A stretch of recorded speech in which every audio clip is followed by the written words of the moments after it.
Beyond the newsroom, where untold story is revealed. We have not been able to establish where he's been all along because he himself doesn't know.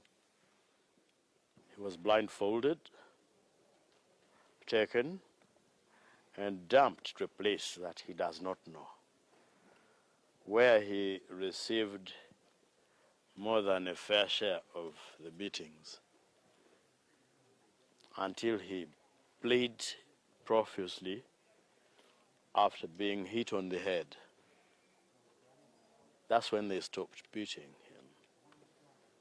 The only Ebuvanjuba nebugwanjuba ewaka wasigala we wasinga. Beyond the newsroom gwe mukutu ogukuleetera ekyo ekisinga katiranga naffe ng'oyita ku noti 771 453 688 ne noti 744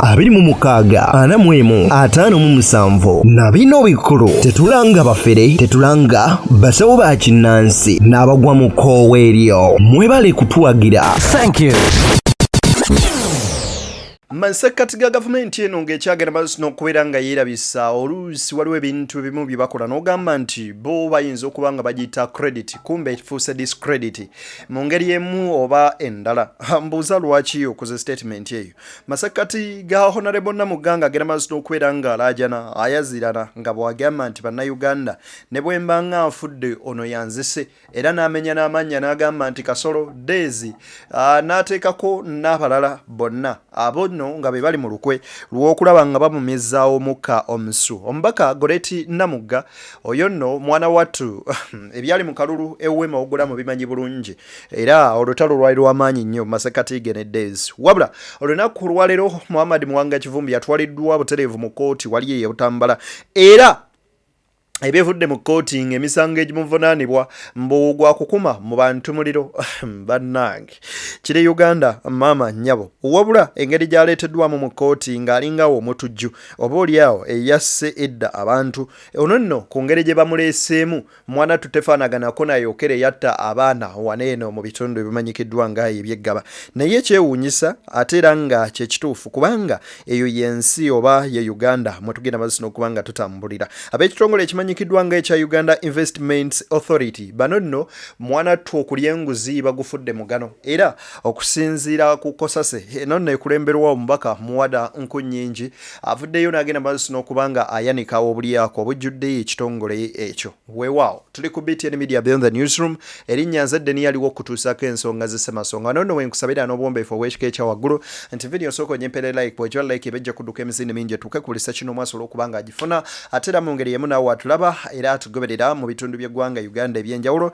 Njagala okusaba muganda wange otwegatteko mu butongole ng'osubscribinga. Bw'okoona naawo mu kigambo subscribe definitely oba olina okukoona bukonyi mukadde ate onkoonerawo mu kagambo okaje personalize okasemu all ofune notification ku mboozi zonna enyovu ze tukuterayo. Tulina omukutu gwaffe gwadde ne exclusive awo nno we tugenda okubeera nga tunyumiza emboozi egwe amakerenda. Njagala okusaba okkirire wansi mu comment section otapinge mu link tusobole okuba nga ekutwala butereevu ku mukutu ogwo ogwegatteko mu butongole. Weewaawo munzikirize ate tugende maaso n'okuba nga tutandikira wano olunaku olwaleero. Muwanga Kivumbi bambi bingi byayogedde ku kukwatibwa kwe byonna tugeragenda maaso n'okuba nga ate tubiraba bweti kooti bwegezi maaso n'okuba ng'emusomera emisango Muwanga Kivumbi era bye bino wano. Honorable Muwanga Kivumbi Muhammad and others still at large on the 9th day of July 2026 Gombe Village, Gombe Ward, Gombe Town Council within the Butambala district, while addressing the public gathering, unlawfully incited members of the public to commit acts of violence against government officials and unlawfully overthrow the government of the Republic of Uganda by urging them to support his plans to wage war against the state power. That is count one. Count two. How do you feel on count one? Count two, it is managing unlawful society, contrary to section 53 of the Penal Code Act, Act 128.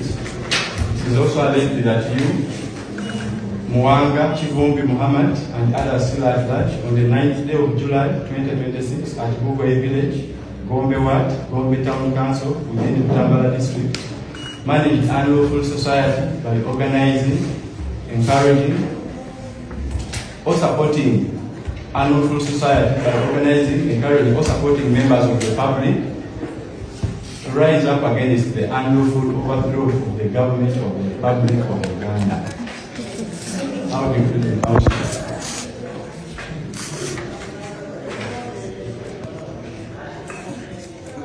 PNG insights on count 1 and count 2. Honorable Muwanga Kivumbi bwaleteddwa mu kkooti e Butambala olunaku olwaleero wakati mu byokwerinda nga binywezeddwa nnyo nnyini ddala wetulabidde kujja ati abasajja abakutte ebika by'emmundu byesimanyi kuba siriwa byakwerinda era mpawuna kimu kyentegeera abakutte emigemera wala egitalabikangako nga gyonna giwerekedde Muwanga Kivumbi bwe bamutegeeza nti kwata wano kwata wali bamusomedde emisango era ng'egimu ku egyo emisango egigenze maaso n'okubeera nga gimusomera kwe kuli ogw'okukuma omuliro mu bantu n'okubeera ng'agamba abantu oba public okugenda maaso n'okubeera nga beegugunga basobole okugyako gavumenti eno eyeeteeka ku buyinza era oba eyawangula era negenda mu buyinza mu mateeka bonga nno bakola olukwe oba olukwetukwetu okubanga gavumenti bagijjako mu ngeri yemenya amateeka era emisango egimuguddwako kwe kuli omusango ogumanyikiddwa ng'ogwa inciting violence and holding unlawful society ejo nno gwe musango ogumuvunaaniddwa olunaku olwaleero wali yali ku kkooti e Butambala Muwanga Kivumbi olunaku olwaleero wageze maaso n'okubeera ng'ate atwalibwa n'aleetebwa mu kkooti wabula Muwanga Kivumbi annyonnyodde embeera mwali eno nno nga yo tewoomesa nakabululu era okusinziira ku looya we Medadi Sseggona kw'oteeka Kanso Muyizi bwe batugambye olwaleero waawo ng'omulamuzi tatubuulidde komera mwamurimandinze mwamutwatutte ku alimanda naye waakiri tumanyi ow'okubuuza Dr. Johnson Byabashaija kuba yakulira amakomera gonna mu Uganda eyali afudde bw'alemala naye kyamukisa mubi nti kati tuteekeddwa mu mbeera ejaguza n'okumanya munnaffe gye bamusibidde naye nga sikiri musibe kubanga tubadde tumanyidde nti abantu babasibira gye tutamanyi tubadde tumanyidde nti abantu bwe basibwa bakubwa twandyagadde nnyo kwegayirira abatusinga amaanyi nti ekituufu ky'amaanyi era tukkiriza bwe tuba tubadde tetulangiriranga nti tukkiriza nti gavumenti y'amaanyi naye tugisaba kukolayo kikolwa kimu waakiri kimu kyamagezi kyokka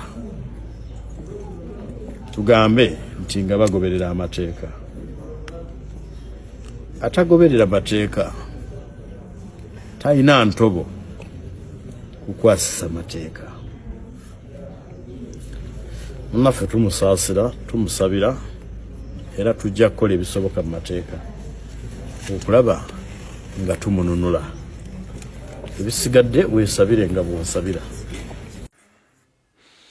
ebisigadde weesabire nga bwonsabira wano Uganda we yatuuka asirise n'ayogedde mwenna muyinza okumaliriza nga basement ye destination ebezzeeko Muwanga Kivumbi olunaku olwaleero ekkomera gy'atwaliddwa okusibibwa n'omulamuzi yennyini talyogedde kiyinzika okuba nga addiziddwayo mu basement oba oliawo kubanga mu ngeri gya kunnyonnyola biki ebyatuuseewo mwana tu toyinza kulemererwa kuyungula zziga Medadi Sseggona nga munnamateeka agamba nti gavumenti eno bwe tubanga tetubategeeza nga ffe tubategeeza kaakano nti mutuyinza eryanyi wabula kye tubasaba ekintu kimu kyokka kwe kukola ebintu mu ngeri eya kisajja kikulu okulaba nga mugoberera amateeka kubanga omuntu atagoberera amateeka tasobola kubeera nga akwasaganya mateeka teri ngeri gyayinza kukwasisa mateeka ate nga yesiga agoberera kubanga omuntu bw'omukwata n'omusibira mu kifo oba oli awo ekitali gazetted era nga amateeka tegakimanyi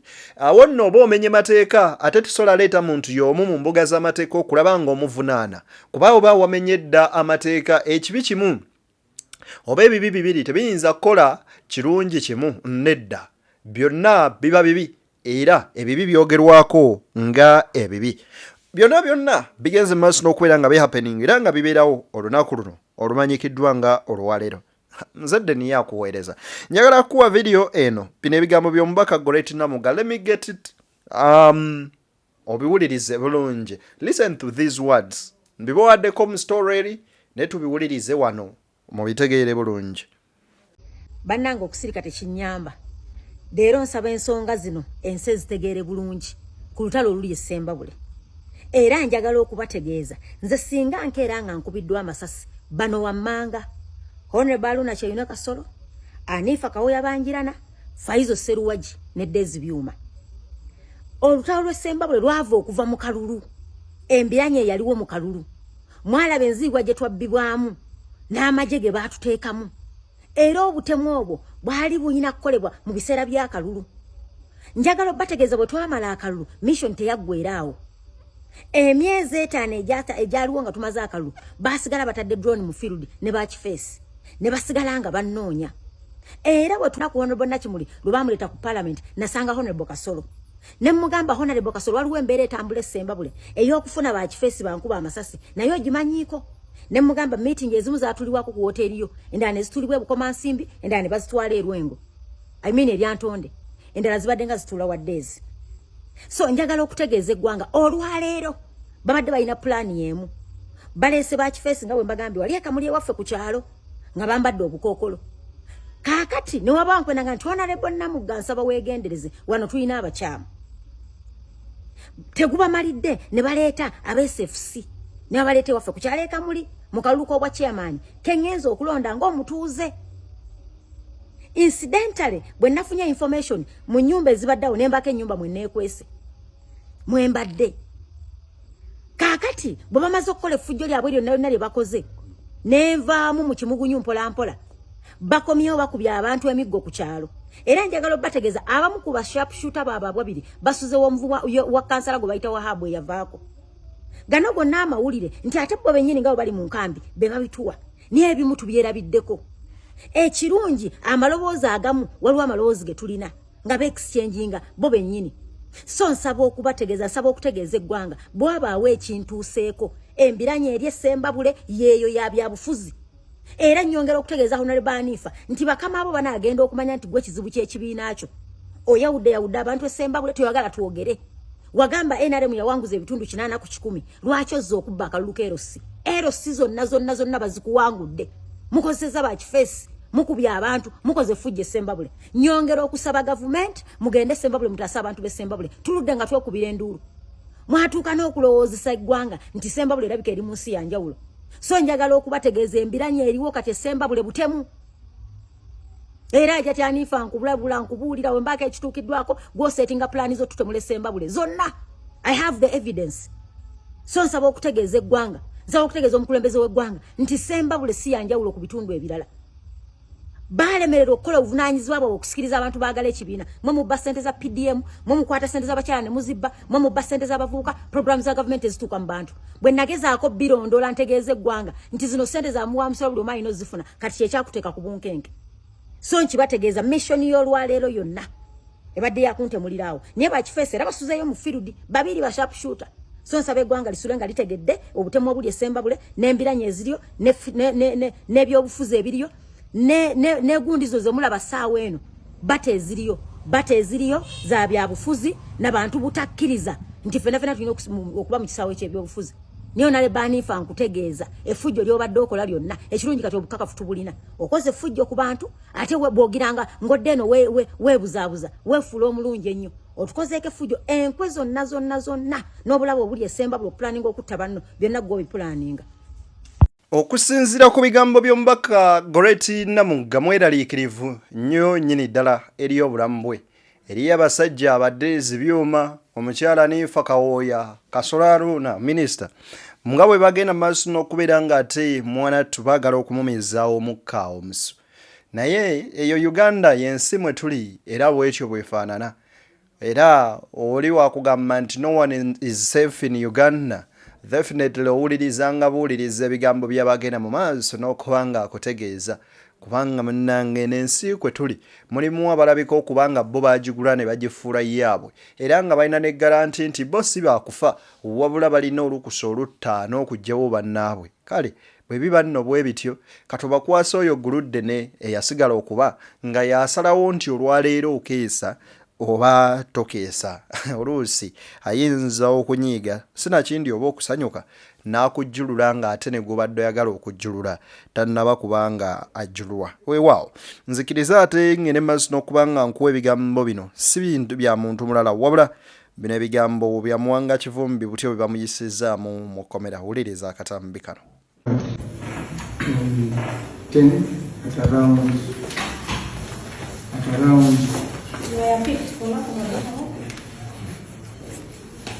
Yes, and I agree careful with what I'm saying, but I would have used the word abducted. But I'm saying I was picked on a roadblock mounted by Uganda Police Force at Mpigi, while I was questioning why I was being told to branch to the Mpigi police station. A drone just appeared, and if I could say much, they picked me out of my car. And when I was in the drone, I was, the whole face was covered, and in front of me put some doors to ensure I can't leave there and I see where you are going or whatever happens. And I was, if I know it, I had been taken to a place I don't know. Show the room, the bathroom, and small room. And when I reached that room, every single person, the gentleman that picked me, took a turn to beat, to kick, to do anything they want. Up until when I was hit on the head here, and a lot of blood was oozing out. That's when they stopped beating.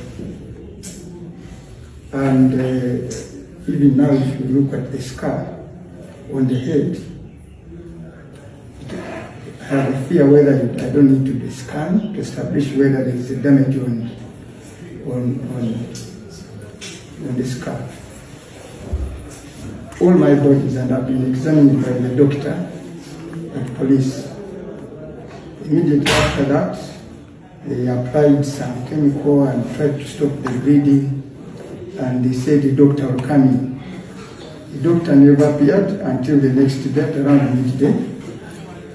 And when he examined me, he was also careful whether I didn't need a scan on the head. And later on, went, bought some medicine, and in the night, they began to rehabilitate me. A process that lasted a week, where they would do it morning, midday, and in the evening. It was as painful as the beating. So, after to treat the wounds, I have some of them, like here. This is how they look like. If I would be permitted to do my vacuum, to see most of the beating. But for some reasons I am not. But they are captured very well at the police station. The doctor examined me, and I don't know whether that record is for court, and all that sort. So, and that place where I was not permitted. I've been inside that room ever since I entered it. It has just a small car window, and that's all I have for 19 days. Until this morning, when they brought my coat, I said, your days here have ended, can you bear?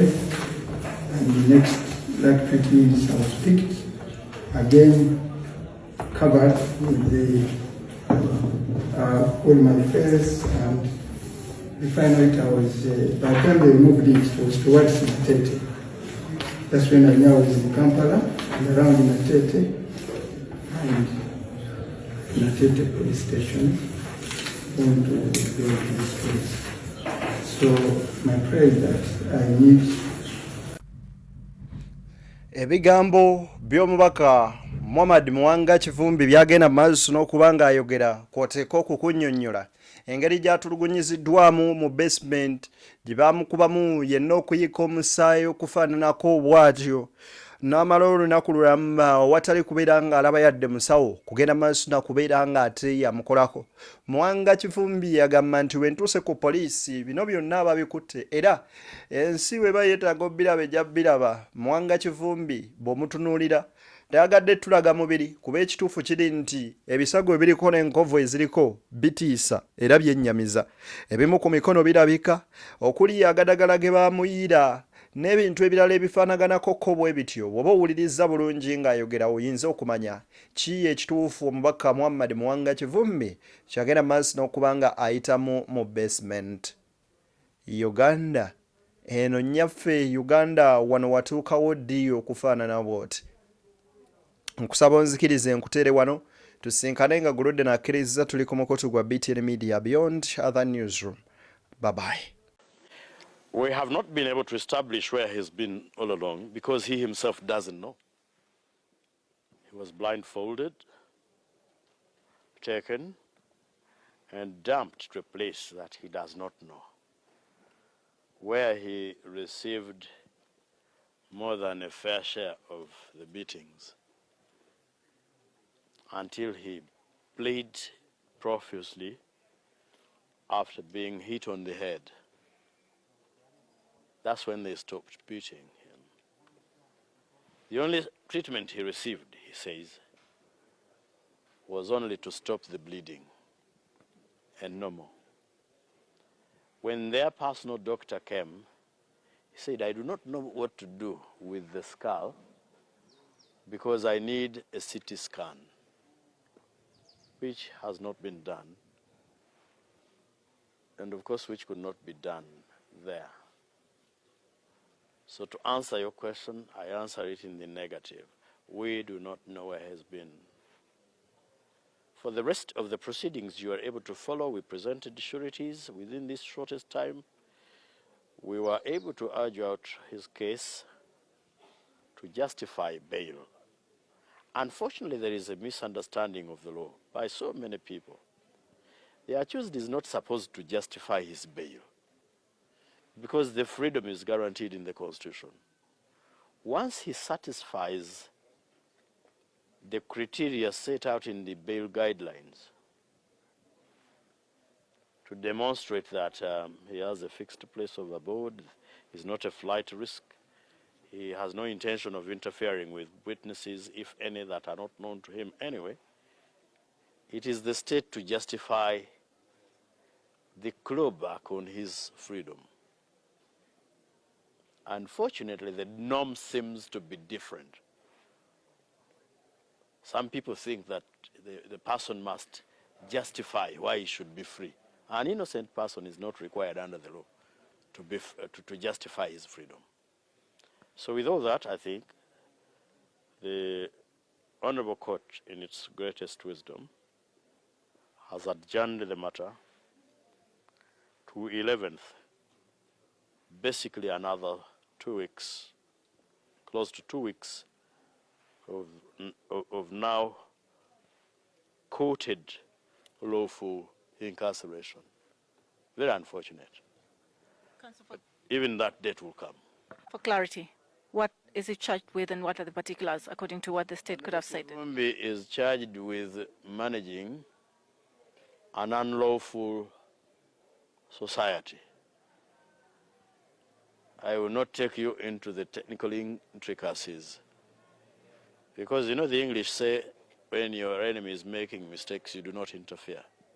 So for that reason, I will not disclose the technical intricacy with that. I continue to know it alone with my team. The second offense is inciting violence Again, I will not discuss the technical intricacies of the particulars disclosed in the charge sheet. I'll leave it at that. Thank you very much, Counsel Medad Lube.